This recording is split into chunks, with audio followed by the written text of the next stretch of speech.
Oh, Brandon. You know what makes me sick to my stomach? What makes me sick to my stomach is experiencing deja vu and being on the wrong end of the wrong bet every Uh huh. single time. Now, what happened? I want to talk, okay, first of all, two fans, one pod. Hi, I'm Alex. This is Brandon. Not a ton to cover outside of these games. So we're going to dive right in. And I have a lot of thoughts about the Friday night game, which you could argue was the best game of the week. I took a step back. I rewatched all the highlights of the last four games. It probably was the best game of the week. Why Yeah. was it the best game of the week? I think it had all of the makings and trimmings of game of the week material, and that includes a major comeback on the road. It includes playing through major adversity and playing with mental toughness that you need to win the playoffs. I think Alabama's a real threat. I'm going to start off. I'm going to start off by saying that. I'm going to say Alabama's a real threat. This goes directly against what I said last week on the pod. I know Yeah. Alabama looked really bad. And maybe it's they had an off night, or maybe Georgia is that good. That could be the case. I'm not entirely sure. But here's what I will say. I think Alabama has a real opportunity going down the stretch. They have to get through Indiana. They got to prove it. Yeah. But you know what I saw here? I saw Ty Simpson. I want to talk about Alabama first. I saw Ty Simpson standing in the pocket, poised, even though he had literally 0 seconds in the first half, right? He trusted in his line to get the job done, and eventually they did. I think in the second half, you could make the argument that this Oklahoma defense kind of went a little bit silent. And on the other hand, Alabama's pass rush got crazy. How do you even make adjustments when you have zero pass rush in the first half and Kalen DeBoer comes out and all of a sudden you're getting like John Mateer? Do you know how many drives John Mateer was sacked like 2 times in a row? I mean, I saw it. It felt like every time I saw Oklahoma have the ball, it was straight up 3 and out. At least 1 sack occurred. And that's why, because they were put in a position of serious adversity, and Oklahoma didn't answer the bell. And you know what's even crazier? Brandon, can you explain that punt to me? Explain the The one punt where to he me. just kind of dropped it. You are up Or 17. he just didn't punt it. You're up 17-0. Alabama has one of the grittiest, like, 4th down converting drive to get a touchdown just to make the game manageable for them. Yeah. And you're up by, I don't understand. I don't understand. He has the ball and he's looking at it.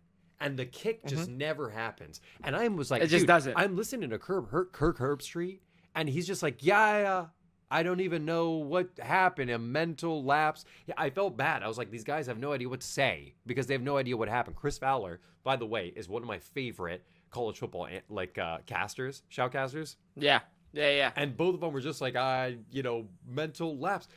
They credited Alabama recovering. That was just, is this a playoff team again? I don't remember. Because it started looking like a little FCS to me here and there. I'm not going to lie to you. Oklahoma is supposed to tout 2 of the best special teams players in the country. Didn't their kicker just win the best kicker in the country award? Yeah. The Gorza or whatever it's called? Yeah. Didn't he just win that? That was bad. And he I missed will 2 say when I kicks to saw that close out kick, his season? it was He missed 2 kicks to the close out the last one, season. it looked like it was really close. The last one, but I believe it shouldn't the be a shadow of a doubt. technicalities, It shouldn't be a shadow of a doubt. Yeah. There shouldn't be a shadow of a doubt. He You're was the in best kicker range. in the league, bro. No, Oklahoma looked bad. And here's the thing. I think Oklahoma looked bad. got away with a lot. You take a step back, you look at their season, actually, you take a second look. They basically won against Alabama off of, it was great defense, don't get me wrong, but they won off of a defensive play, right? They won off of a defensive play against really Tennessee also. I don't know. And their losses are against teams that are obviously like, the Texas loss was very interesting to me, but they also lost to Ole Miss, who's a playoff contender. So I don't know. Oklahoma, fraudulent. And they are fraudulent. And frankly, that got exposed on special teams, and that's where it matters most, Brandon. That's when it matters most is special team play, because it needs to be automatic. If you are a championship team, your special team play needs to be automatic. And you see that in the NFL. You know, rarely, The rarely. Rams just fired their special teams coordinator after the last game against the Seahawks. Because that's all it takes. It's one bad game. Because special teams needs to be in pro. They expect it to be 100% elite every single time. The kicker missing, 50 plus yarders, whatever. This is manageable kicks. 2 manageable kicks that you missed.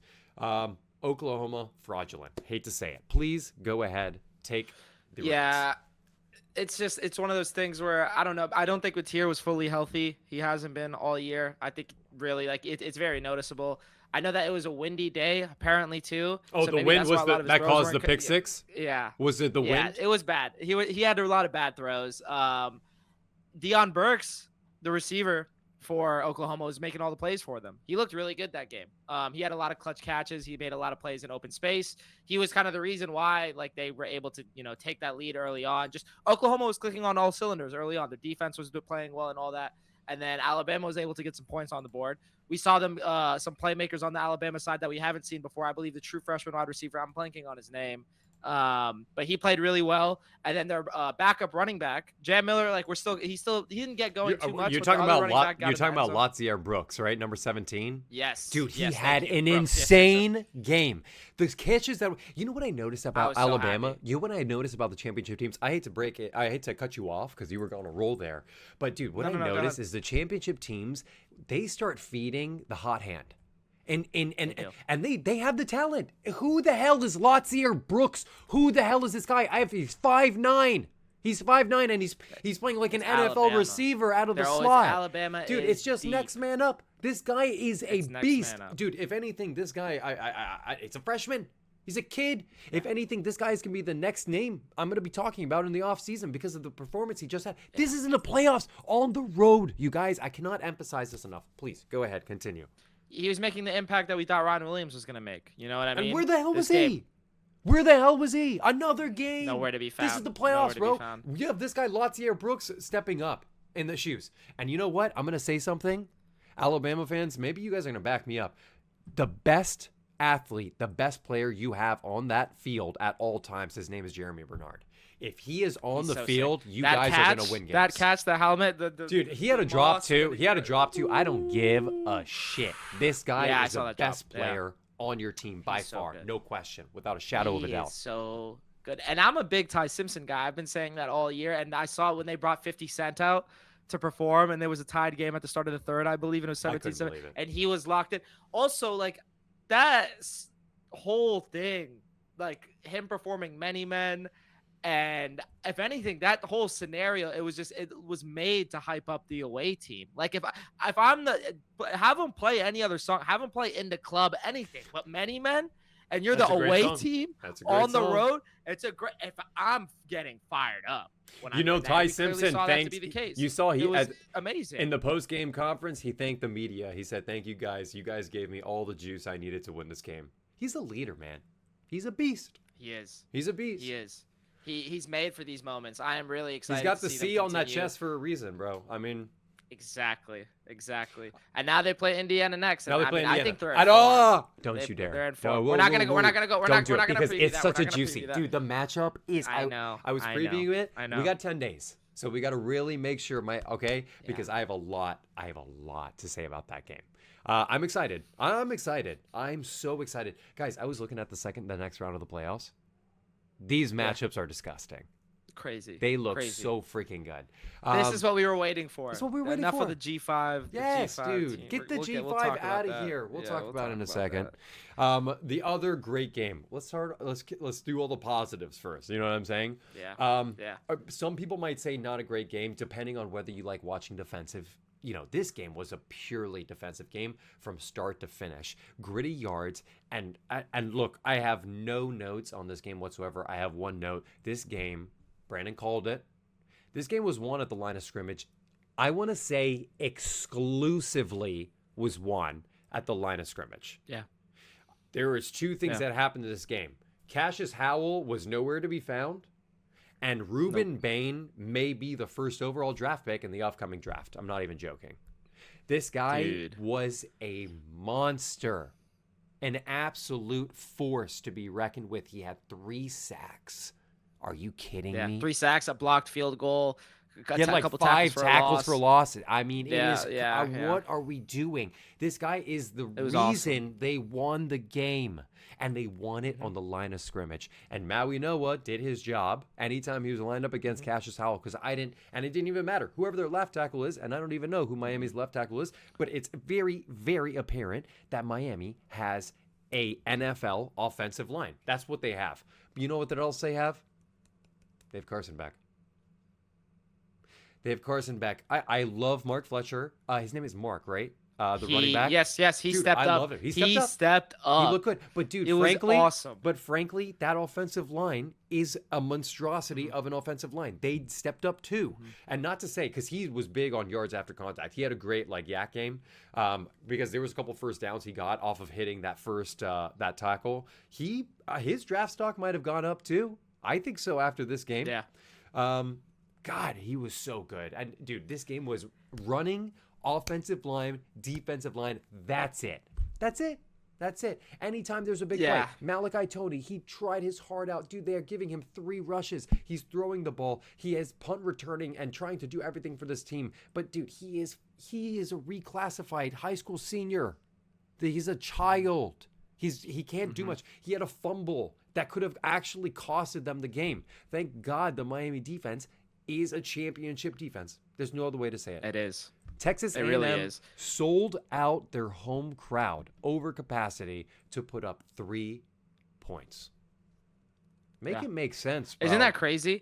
And the field position was there for both teams multiple times. I mean, it was just missed field goals. The wind was crazy. Sloppy. The There was wind in this game turnovers. was crazy. Marcel Reed, 2 interceptions. Yeah. The wind gust was It like, I think, up to 30 miles per hour on one of the kicks I saw. Mm-hmm. So, I mean, I saw there was a couple where it was like going and then right at the last second goes to the side.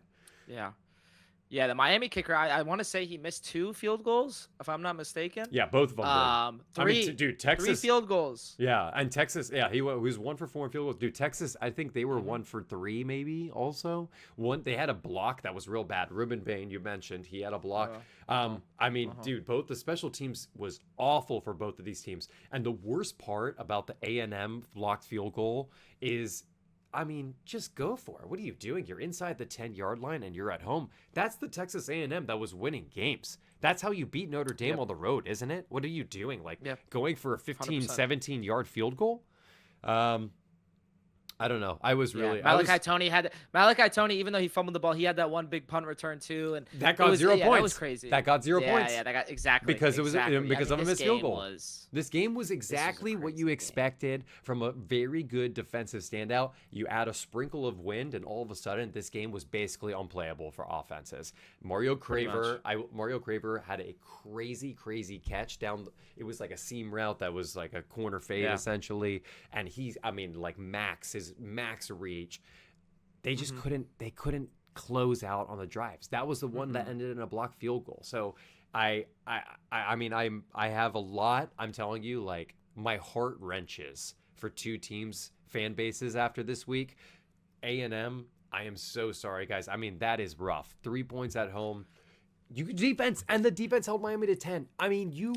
Oh my god. Torian York was making plays out there. York? Like, I know that you said Cassius wasn't really making too many. No, but Torian York was other he was a beast. Yeah, the other defenders were out there making plays. It was the line of scrimmage. It didn't matter. Yeah. Dude, both of the linebackers, both teams were having crazy games.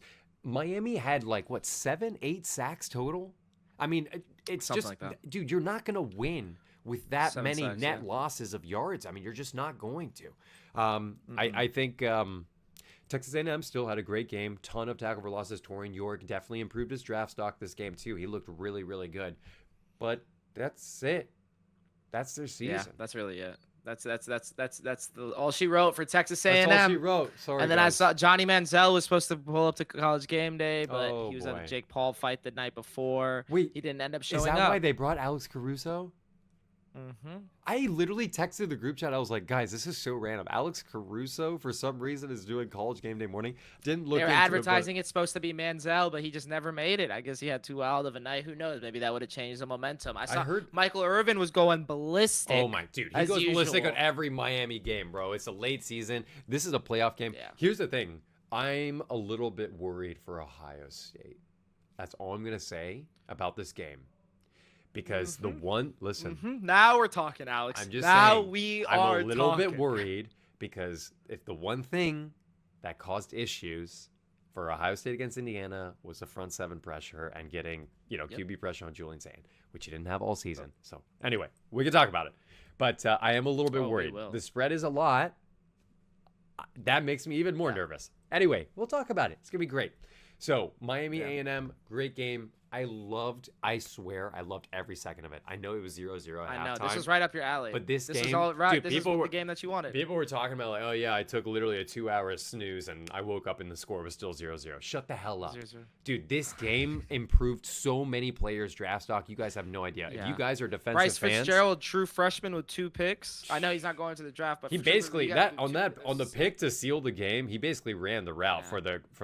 I mean that specific window. I loved how what's his name? Greg McElroy. I love how he broke it down. Like, cause for the record, Greg McElroy, some of his takes I'm not a huge fan of, but his ability to break down plays, I think is like 10 out of 10. He's a quarterback. I mean, he knows exactly. Yeah. And he calls it for what it is. He'll say like, oh, what an awful mistake by Marcel Reed when he threw that interception across the middle early on in the game.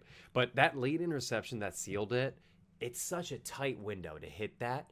And you have to have the foot. He was explaining about foot placement and how you have to get the time. And it's just such a tough throw to do. And I understand that, but it is third down. It's just, for me, that's such a very specific play call to go for on third down. Anyway, they saw something maybe I didn't see. I loved the game. I loved every second of it. So awesome. It's just unfortunate. There was a little bit more points in the Alabama game, so that one reigned supreme for me on the weekend for best game. But that was a close second. Very close second, especially how much I love watching defense. Anything else on that game? I'm just happy that Miami found a way not to rely too much on Carson Beck. Yeah, 100 yards passing, bro. Only 14 for 20. So it's not even like he had that many incomplete. He didn't have like an awful game. If we go back, the offense just wasn't able to put points on the board the entire game. But versus Marcel Reed, I mean, he threw the ball 40 times. He had 2 picks. I mean, if we had the ability to go back and actually go through and see, how many of the yards were actually like yards after the catch, I think I noticed even a bunch of his passes were the touch passes to Malachi Toney. Malachi Toney has an incredible career ahead of him. Oh my God. Let's knock on wood, but this guy has an incredible career ahead of him. I said the same thing about Ryan Williams. So you never know. You really never know. I mean, Jeremiah Smith had a hell of a season for sure. Anyway, we'll see. These 2 games. Do you want to say it or should I? We have to. A little Smellermans on these 2 games. I wanted to, very briefly, this is no disrespect to Tulane or James Madison. Both of you guys clearly played well enough and followed the rules well enough to get invited to the college football playoffs. This speaks volumes about how bad the ACC is, more than it does about how bad the group of 5 is for me. I think everyone is focusing a lot on how Tulane and James Madison don't deserve to be in the playoffs.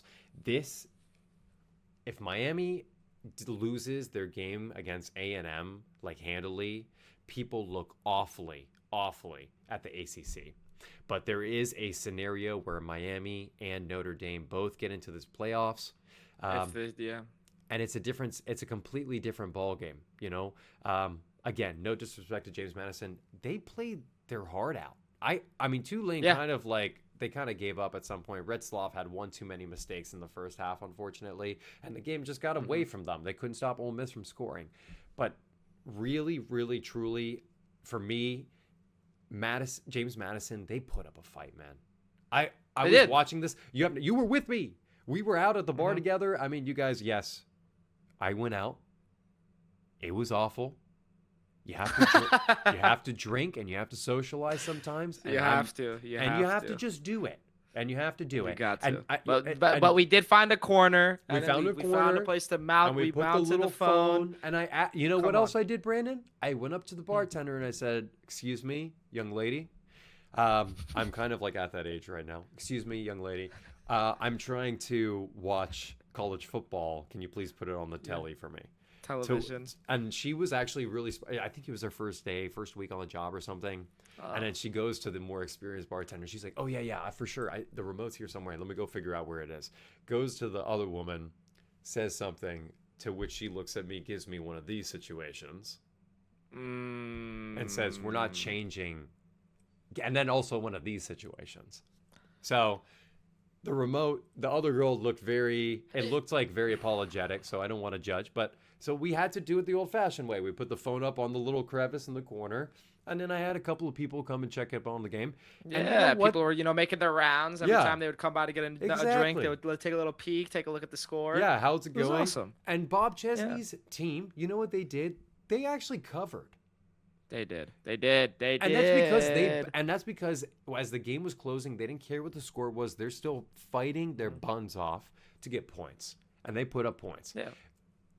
This also, I understand. You look at the first 5 drives of Oregon. It was literally touchdown.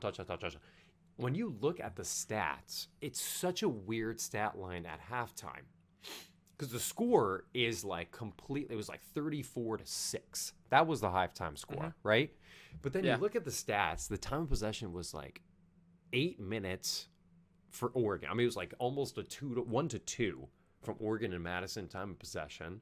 The yardage differential was obviously it was different. It was in the favor of Oregon, but Madison was still grinding out yards and first downs. They had comparable first downs, all this stuff. It's just that Oregon was scoring it was unreal. How many points they put up back to back. Madison, weird, very, very. I respect the hell out of the way they approached this game, and wanted to actually. They wanted to fight, and it showed. And they put up a lot of points on the road at Oregon. I actually started getting worried for Oregon because I don't know if you remember this, but earlier in the season, the one thing Oregon, felt eerily similar to that Northwestern game where Northwestern was able to rip a fat run at the end of the game to they covered, whatever. Who cares? It was 4 touchdown spread. But Oregon's run defense kind of is sus a little bit. I'm not going to lie to you. If there is one thing that makes me a little bit curious, if they can get a scrambling quarterback against Oregon. Now, Brett, I am spacing on Tech's quarterback's name. Oh, Texas Tech? Yeah.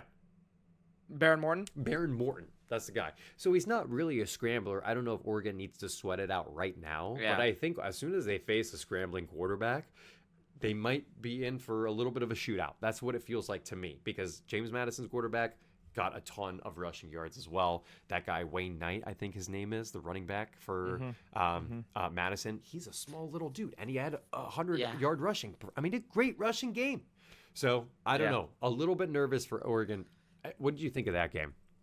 I want to give JMU, like you're saying, I want to give JMU their kudos because really, I mean, they early on in the game, they really were making it a fight. You know what I mean? They weren't letting up. They played their hearts out the whole game. It's just unfortunate that because of the system and the structure of it that we have to throw a team like this against a powerhouse like Oregon. I do think that, hopefully the committee can take away from both the Tulane game and the JMU game that, there should be a way to celebrate the success of both of these teams. And when a G5 team does and has a season that they do have, but maybe not in this manner. It would be cool to maybe see a separate tourney, like a G5 tourney. Yeah. You know what I mean? Have them. Do we really North like that? Texas. Do we want that? Who doesn't like more football? I mean, I have a question. If they market it correctly, you know what I mean? Yeah. It's all about the media at the end of the day.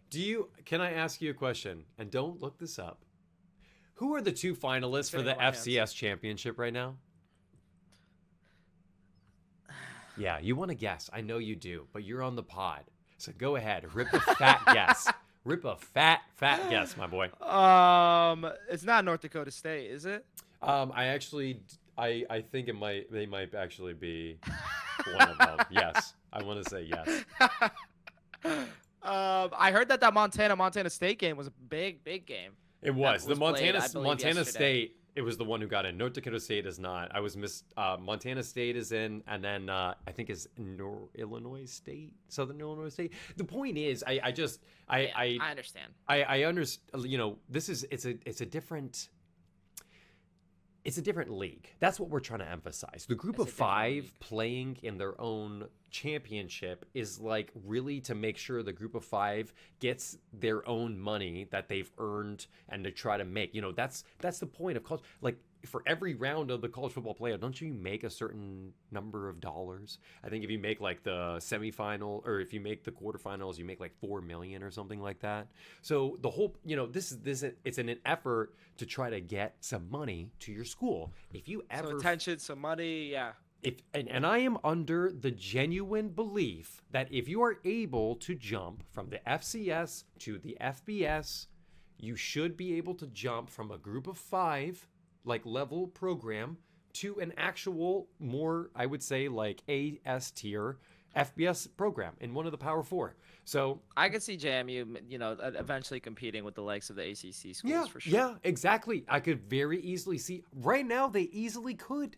Are you kidding me? The Yeah. ACC was I mean, an absolute the game joke. against Louisville, they were tied up until I believe halftime, and then that's when Louisville took it away, or up until the Right, fourth quarter, but maybe. I but think it running was. through yeah. running through the Sun Belt is not gonna get you any props in the college football playoff. It's a Yeah, completely give them more. different league. I see what you're saying. Yeah, Give them more competitive games. give them a make more them face those competitive higher game. tier teams. And at the end of the day, if you're in the group of 5 and you go completely undefeated, and if your schedule has Power 4 opponents and you're undefeated, I mean at that point you probably would end up into the top 15 anyway, right? I mean, there's a scenario that you make it to the playoffs, like outside of the fact that you're anyway. I just think there's too many. There's the opportunity right now for G5 is way too elevated for what they bring to the table. The whole idea. I agree. What Joel 100%. Klatt mentioned about the Cinderella story and how we don't really want that in college football. Of course, we want that in college football. I want JMU to go into Oregon and win, but we have to be realistic. Oregon has like 9 NFL players leaving next year, right? Yeah. 8 NFL players, something like that. I mean, it's just like Something crazy. It's an absurd. I mean, The defense. Dylan trenches Thieneman is yeah. apparently like the second or third safety on the board. I mean, you guys Yeah. have like these are NFL starters on their team, and then you made JMU go up and play against them. So a lot. I mean, I don't know, a lot to say about the group of 5. Put them into a separate tier. It's time. It's time. It's time. It These is. games prove it is it. time. And I feel the same way about Tulane. I mean, Tulane had played this game. You know what the score of the last one was? 45-10. It was 41-10 this time. And there was no need to play this game. That's all I'm going to say about this. Retzloff, I literally was watching the same exact game. The turnovers were the reason they lost because they got a lead way too early. That was basically insurmountable for Tulane to have any sort of semblance to come back to. So, it is what it is. Such is life. It was like 17-3, what, at the first quarter or something like that? It was 17-3 at the half, but that was just because Austin Simmons had to come in, which is a very interesting point. Both Kewan Lacey and Trinidad Chambliss both experienced some level of injury at the end of the first half. So we saw Austin Simmons come in. Kewan Lacey came back in and then re-injured his shoulder. I'm nervous, man. This guy might be out. He's so good, man. I hope he's all right. Yeah. But dude, coming back in this game is such a waste. I mean, this is going to be coaching difference, isn't it? This is going to be, you got Pete Golding. This is your new shiny guy, and he already injured your. I don't want to say he's the reason, but do you? I mean, if I have a 2 touchdown lead, I understand you're in the playoffs, but I mean, it sucks to say it, but you're playing Tulane. Are you kidding me, bro? Their first touchdown was like 3 plays. Yeah. Their second, then they got another touchdown on the next drive in like 5 plays. So it was like 8 plays, 2 touchdowns, and it was back to back. And I was just like, dude, for me, just take a breath. I understand this is like a legacy season. You want to have something improved. There's so much emotion at that school right now. I understand it. There's almost too much emotion. It felt like they were playing with something to prove. I am nervous for Ole Miss too. I don't think they're going to stand up against Georgia. The Georgia I just saw that dog walk this Alabama, it is a tough matchup. And this rematch, that's a tough one. Look, we just saw a rematch where someone was very much outclassed, both in coaching and talent. And here we go. Maybe not in talent. You might not be outclassed, but 100% in coaching, this is going to be an outclass. I am a little bit worried about Ole Miss. That's all I'm going to say about the game next week. Talk to me. What do you think? I can't wait. I can't wait for that game. Yeah, no, I mean, I agree with you 100%. It is just one of those things where Ole Miss, it's just a better program, better talent. There's just so much talent on that team. Tulane unfortunately didn't stand a chance. I know that I took the Tulane spread, but I mean the fact of the matter is that team is just so You deep. actually It's took just the such a Tulane deep team. spread? I did. Well, I you did. know I'm what a I'm gonna goofball. say? That was the only bet that hit for me. I went 1-3 this weekend, guys. 1-3 on the picks. So that was the only bet. I that hit with split. I something went this. to 2-2. 2-2. Hey, better than I did. So who am I to freaking judge you, man? But yeah, I know we're gonna get into the actual preview, but I still even though they did have a dominant win against Tulane, I don't think they're ready for this Georgia matchup. No, I think it's a tough one. Kirby's It's a tough gonna, one. I gotta see. I mean, I gotta look into it. But Kirby. I mean, I got Georgia winning it all. I've been sprinkling ever since the bracket came out. I've been sprinkling on Georgia nonstop. And not Texas Tech, Nonstop. so you're a little bit delusional. Understood. Okay, we have a short episode. I'm looking at the schedule right now. The next game is on the 31st. There's a chance we won't have another pod probably until next week, you guys. And it is Christmas this week. The holidays are coming up. The holidays are here. Real quick, before we do sign off, Talk to me. Did you see Dillingham officially contract re-signed extension? 5 years. Crazy. I mean, they offered him. I mean, they're apparently. I love how this new concept of like, hey, let's just also say you have this much money to work with. Here's your pot, by the way, for those years that are allotted to your contract. So this is your budget. Yeah, this is kind of weird. And the fact that it's like publicly available what your budget is, those numbers are fake as hell, aren't they? They're definitely underinflated. They got to be inflated. They got to be inflated to a certain degree. I don't know. But I don't know. We'll see what Michigan does. We'll see what Michigan. Oh, do you want to quickly? Do you have any idea? Any rumblings? I hear that they're just like doubling and tripling down on Kalen DeBoer. No joke. I mean, dude, he's not leaving. That's what I'm hearing. That's what I'm hearing. He's not gonna leave, man. They just won. They dominated that game against Oklahoma. I don't think he's gonna go anywhere. If they lost, different story. Different story if they lost, but it doesn't look pretty. Jed Fish took his apparently, yeah, they don't want Jed Fish anymore either. Or something that's not gonna work out either. So who knows? Maybe it is Tommy Rees. I could see him going after him or the Chargers defensive coordinator. But yeah, I think it's gonna be a coordinator that they go either the Browns OC or the Chargers DC. We'll see. This is the face of a sad That's okay, Michigan man. That's okay. I mean, Penn State really lucked out. I'm not gonna lie to you. They ended up with the best option probably for them, and they had to go. It's a good fit, very good fit for them. I mean, dude, the fact that we would have had Kalani Sitake over this, like the thought of that, I don't even know what to make of that. I don't know if I wanted. You don't want that, right? But yeah. I was like, do I really want Kalani Sitake? I don't know, Matt Campbell. I'm excited for next year. Who knows? I don't think the team's going to be very good. But the portal, who knows? Maybe Rocco Beck comes over. Hey, guys, it's been an absolute pleasure always to talk to you guys. It's Christmas this week, so again, no new episode coming out this week, but we will be back next week with a round 2 of the playoffs preview, the quarterfinals, you guys. I would say 4 excellent games. All of them. Yeah. Anything else you want to sign out? Oh new Maryland Michigan game. The Maryland Michigan game. Go look. There's a new vlog series. Please head to the channel. Just subscribe. We put up a couple of shorts about it, but we're going to try to do a little more engagement. And let us know what you guys think in the comments. If you guys like our content, if you want us to go if you want us to visit your school, let us know. Yeah. Let us know. We'll literally pick the school. Come on, we got a campus tour for next year. We got a big campus tour. We have 2 schools lined up so far, so please, hurry up and get into the queue. All right, guys? We love y'all. Like, comment, subscribe. 2 Fans, 1 Pod. I'm Alex. This is Brandon. 2 fans. We're out. Peace. See you.